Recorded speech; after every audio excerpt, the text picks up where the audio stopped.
Just don't be on somebody's payroll.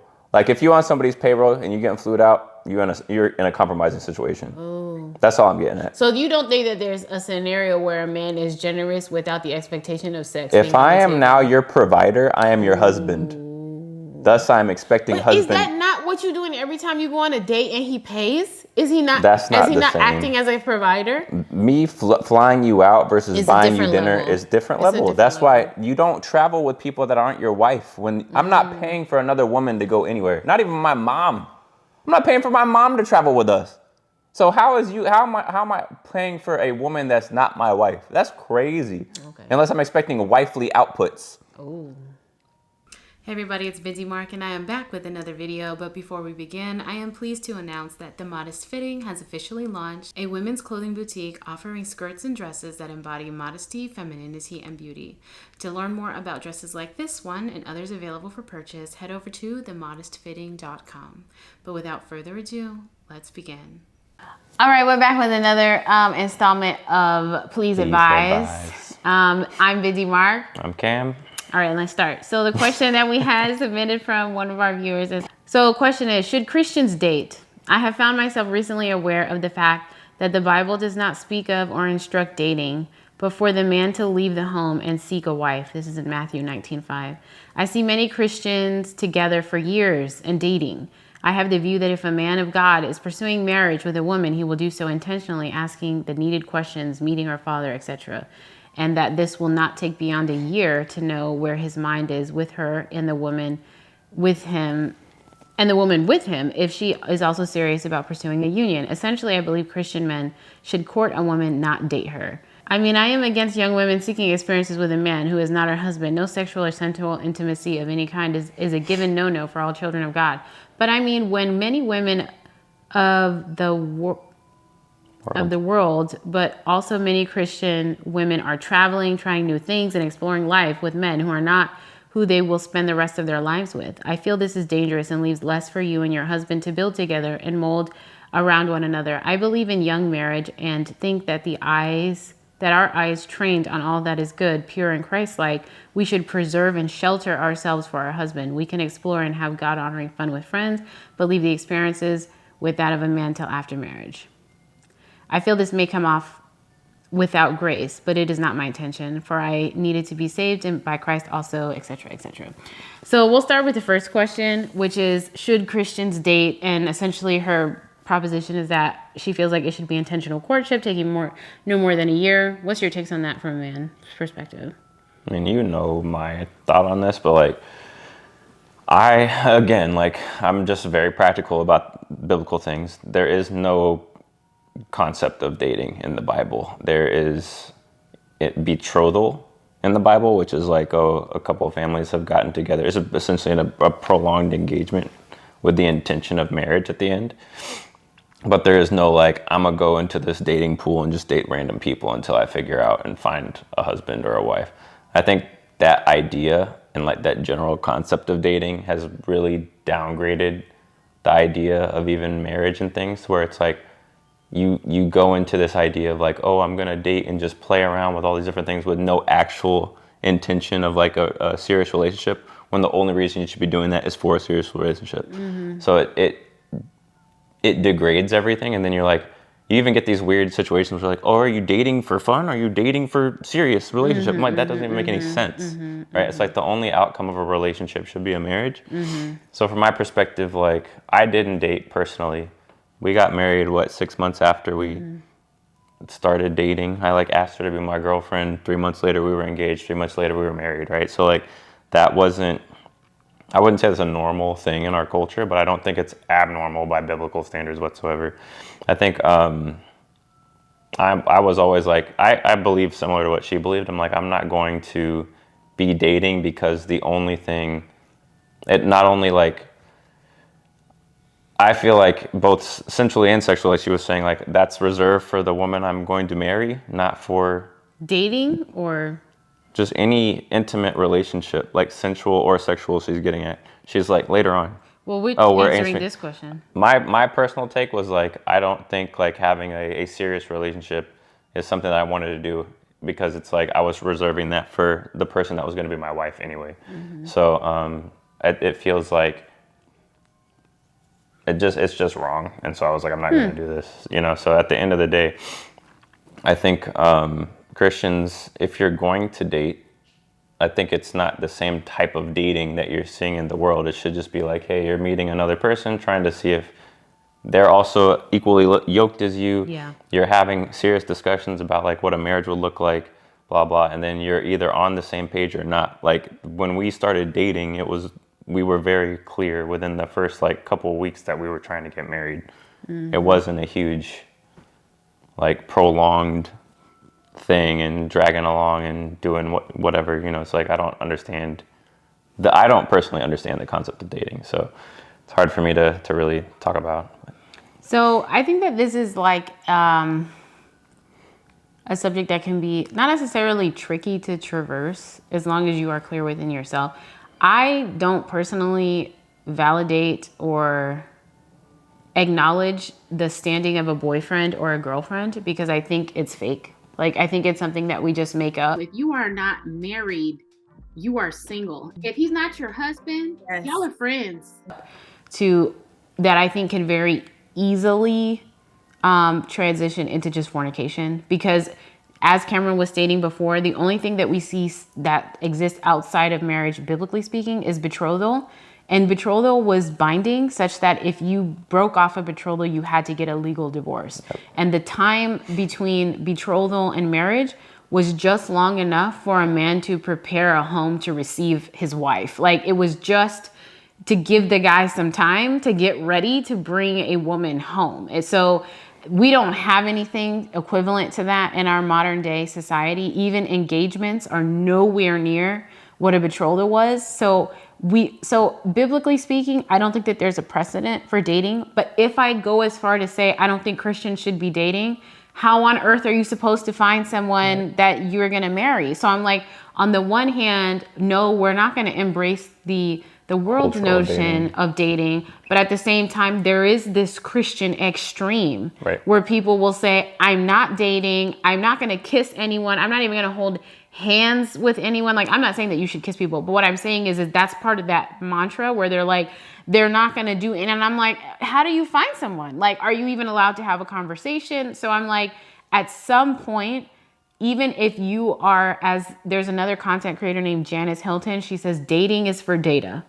Like, dating is strictly for data. She's like, this is not your boyfriend. You shouldn't be trying to be this guy's girlfriend. You are strictly asking questions, kind of like what we discussed in the last episode. How do you see your home being configured? Do you see the wife staying home? Do you see the husband provide? Like, all the questions that you would ask in like premarital counseling, that's what you do while dating. You're just gathering data and finding where you have compatibility and where you don't. I would say in general, I would say 3 months time is pretty much enough to figure out if this is going to be something that's viable or not. Because there are kind of some pillars in marriage that you can discuss and say, are we on the same page? Are we not on the same page? And that stuff can come to the surface pretty quickly. And then you can make a decision to keep moving forward or to break things off. I think this year, I think she mentioned, like, I don't think Christians should be dating for longer than a year. I think that that's way too long. I don't think it takes a year to know if you're going to marry someone. So that's even generous. But yeah, I mean, I would give some leeway for that just because, like, it depends on, you may not be seeing this person that frequently. So I'm like, sure. Why would you be getting ready to marry someone you don't see that frequently? I don't know. I'm just like, I could see like, oh, there's this period where you're collecting data, but you're only meeting like once every 2 weeks or something. And then you're like, oh, now that we're more compatible, let's get serious about like the marriage talk. And then they're going to do that. So like, if there's slower stages, I kind of understand that. So I wouldn't put like a time thing on it, but it needs to be progressing, like to where it's like going towards an actual end goal, or else there's no point. You're just like playing a game. And I also think like the big thing, and I agree, like I think the concept of dating is just a really loaded term. So we're like trying to throw the whole thing away when it's like, that's not really the problem here. It's like, you should be able to get to know a person and be like, oh yeah, I could see myself with this person, but you shouldn't be doing all the lust-centered activities and going home into someone's house at 10 p.m. You shouldn't be doing those things like that. That we mix those up as like those are the same things. They're not. It's like you can go have fun bowling with somebody and have a conversation, and that's fine. Like it's not that's perfectly fine. You should do that. Yeah, and that's a date. People would say that like, oh, you want to meet up and go bowling? That's a date. And I'm like, that's acceptable. The funny thing is like we talked about this before. I was like, I would do that same thing with a male friend. Yeah. And I was like, if it's that construct, it's fine. Like you're trying to establish like a friendship, an understanding of each other, and then you're like, okay, cool. And that's why I'm saying like there might be some friendship building, and then you progress to this like, oh yeah, you know what? I want to do this marriage talk with this person. That's why I'm like, it might take a little longer than 3 months. I don't think so. On that, we don't agree. So yeah, that's fine. So I'm like, and that's okay because that's your perspective as a man. My perspective as a woman is I was like, I don't see myself preparing to marry someone who can only make time to see me every 2 weeks. I'm like, if we about to be married, we about to be in each other's face every day for the rest of our lives, but you can only manage to see me every 2 weeks. I don't know about that. So to me, I feel like the timeline should be a little faster than that, such that I think 3 months time is sufficient to know if we're going to keep going or not. The second part of her question was essentially not engaging in even just life experiences for the purposes of reserving that for That's marriage. not how I interpreted that. So how did you interpret it? I interpreted it as... She said, we should preserve and shelter ourselves for our husbands. We can explore and have God-honoring fun with friends, but leave those experiences of that with a man till after marriage. She specifically mentioned sexual or sensual intimacy up front. Yeah, she said no sexual or sensual intimacy of any kind. But I mean, there are women who will, and many Christian women who will travel, trying new things, exploring life with men who are not their husbands, who they will not be spending the rest of their lives with. So I think what she's getting at is I feel this is dangerous. I kind of get where she's coming. I'm interpreting because it's not 100% clear. But like what I'm getting, what it sounds like to me is she's like, oh, I'm with this boyfriend and this boyfriend's paying for me to travel and do all these experiences. And we're developing like a life story together with this guy that's not my husband. That's what I'm seeing it as. And then you're like developing what she's saying, like a sensual bond with this person that isn't your spouse. And I'm like, I kind of get where she's coming from, but I'm also like, you shouldn't not live and do things. I'm like, you probably, and just me in general, I would not be developing a friendship with a woman and then like traveling the world with her unless I'm married with her. That's what I'm getting at. I'm like, I would do that with my friends. Like me and my guy friends were like, oh, let's go to Tokyo. Yeah. I would do that with them because there's not any like risk. There's not going to be like lust and, oh, we're staying in the same hotel. We're doing these things. And it's like, I think even like if you're not like having sex or doing things like there's a romantic element that's like getting tapped into a lot of the time with like, oh, you're near a woman, you're developing this relationship. And I'm like, I don't know. I see like a slippery slope there. I can't say like, don't do it completely, but I'm interpreting like the connection between her question of like, oh, should you date? And then like, oh, but there's people traveling the world with these men. I'm like, okay, so you have a boyfriend that you're traveling all over the place with. You're doing things that look like husband and wife activities, but you're not husband and wife. That's how I'm interpreting it. So I'm like, yeah, probably don't do a bunch of things that are like husband and wife activities with people that you're not married to. Dude, you can travel with your girls and have fun.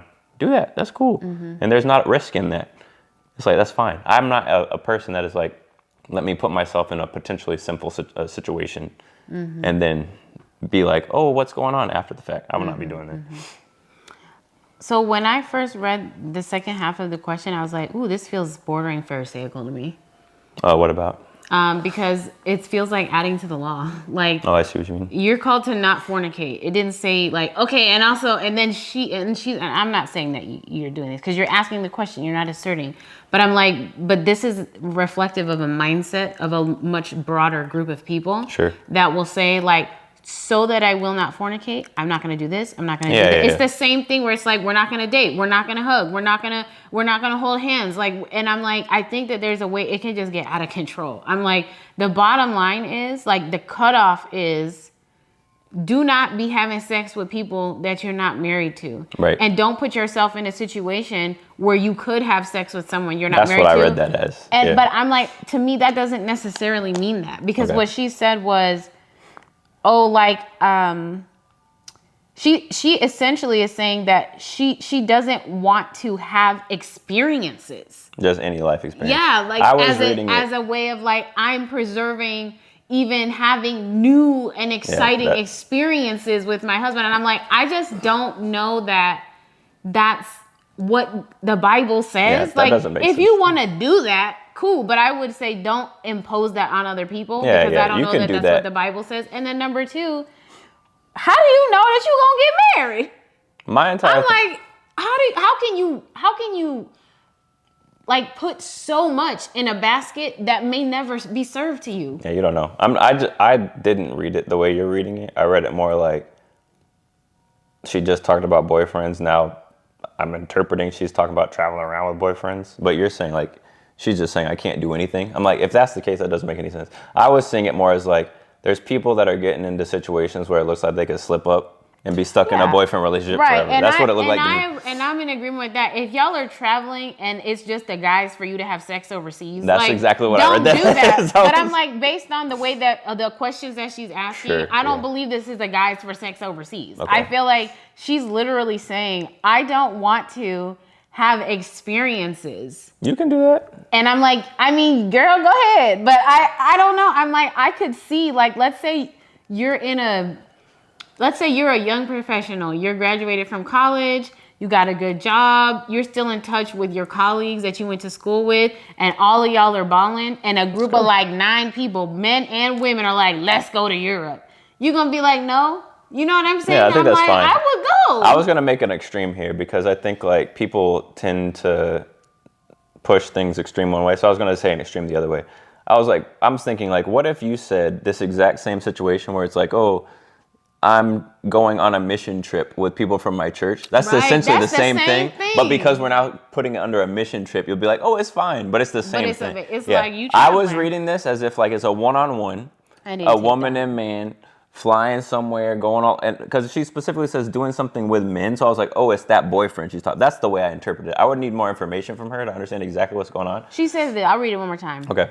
She says, no sexual or sensual intimacy of any kind is a given no-no for all children of God. But I mean, when many women of the world, but also many Christian women are traveling, trying new things, and exploring life with men who are not who they will spend the rest of their lives That's what I'm with. saying. With men, they will not spend the rest of their lives with. Now, you're saying it could be a group activity. I'm like, whatever. It sounds like a one-on-one thing where they're flying, getting flued out. And I was like, I wouldn't put myself in that situation. Do you think there's a way, and I guess, because I've never done that.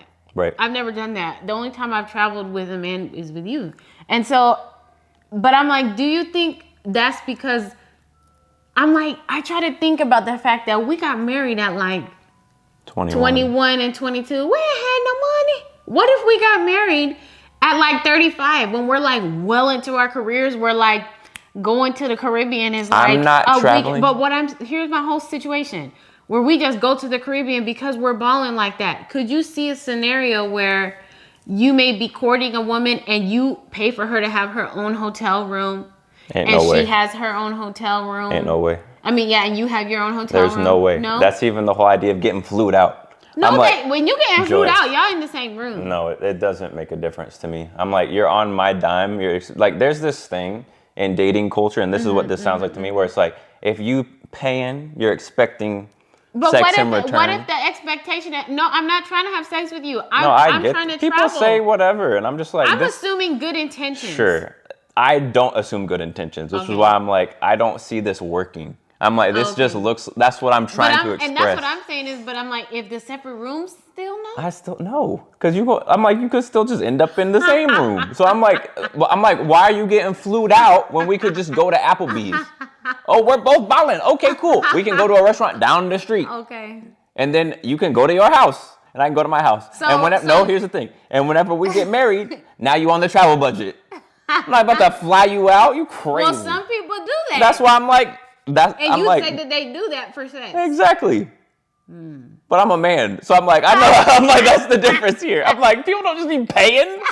You're the same person that said I laugh at bills, so that's why you're thinking this way. I'm like, ain't nobody.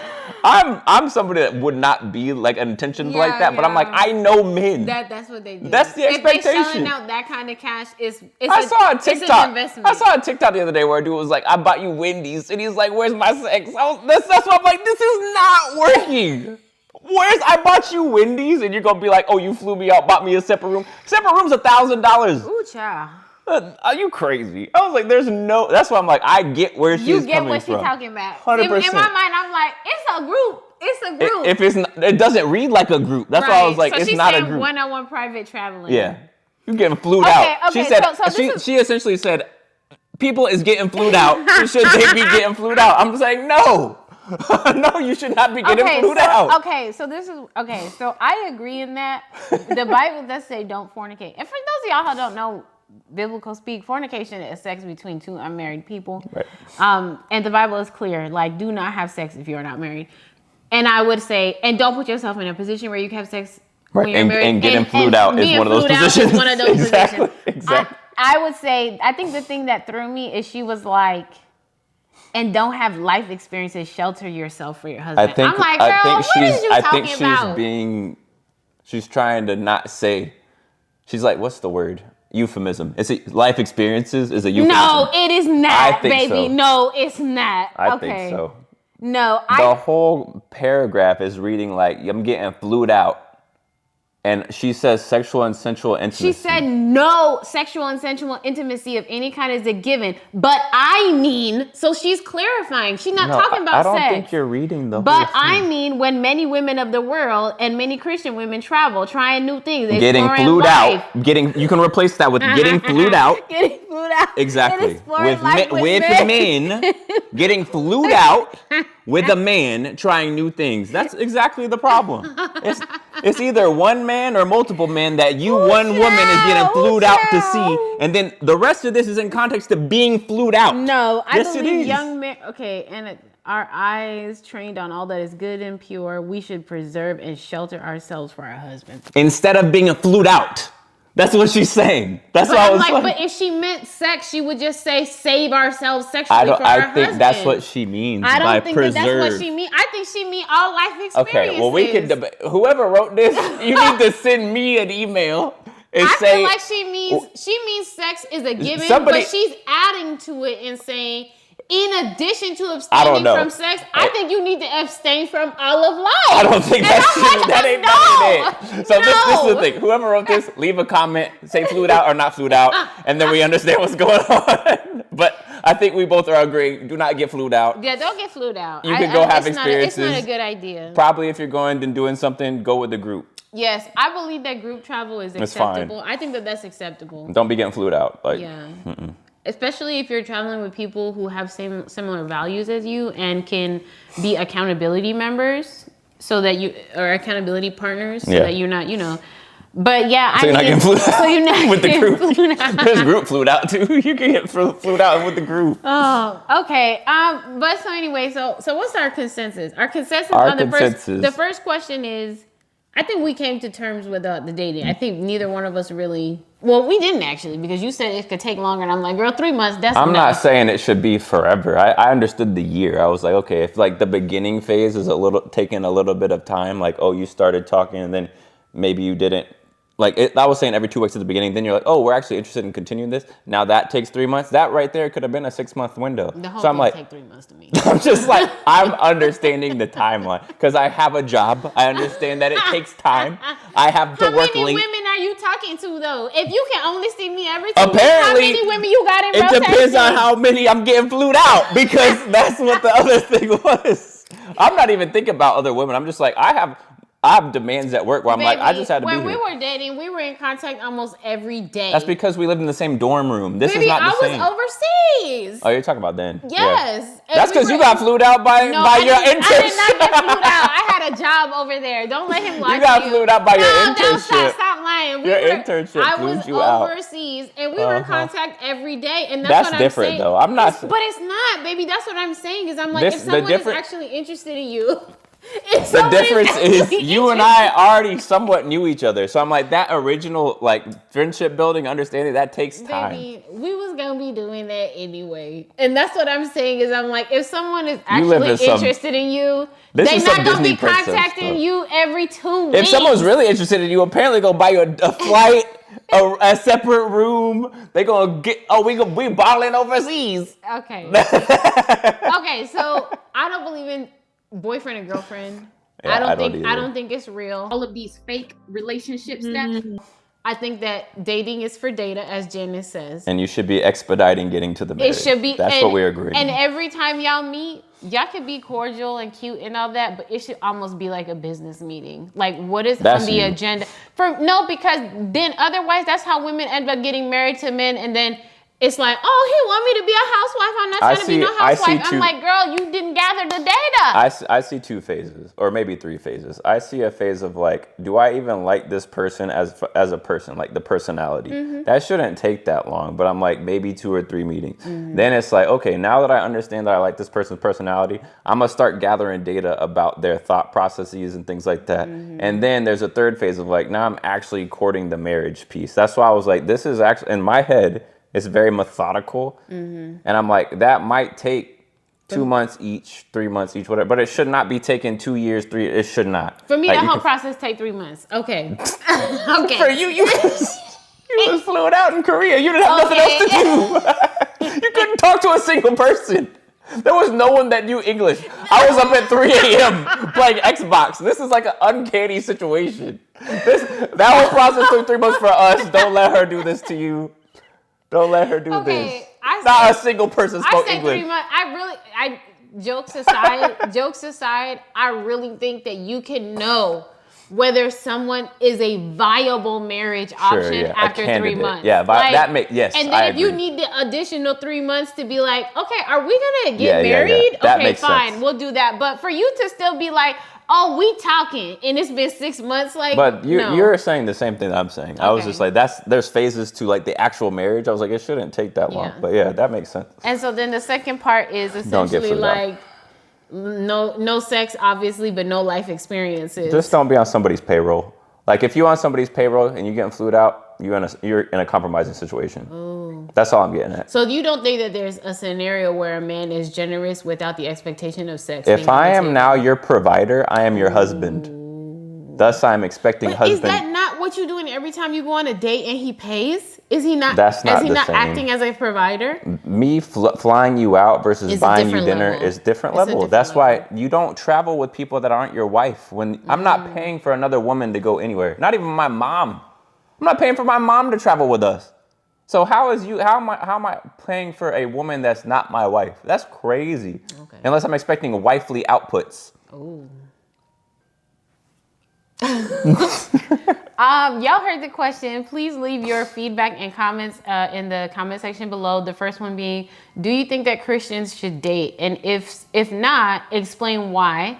And if you do think that they should date, what do you think should be the steps and parameters that they put in place to be as boundaries for their dating? And then also, what did you think about her second question, which was not just a prohibition on obvious sexual contact, but even on abstaining from too many life experiences? We don't know what her question was. As she put it, too many life experiences. What's your thoughts on that? I am in agreement with you that perhaps we don't need to be getting flued out because that's not going to end well. But I don't know about abstaining from all of life. We agree on both of those married. things. But I'm also like, don't be getting flued out. Don't go on vacations with one-on-one with a man and a woman. Don't be doing that. Okay. That's your husband. That I agree with. You should reserve that for marriage because it puts you in a compromising situation. Spot. Yeah.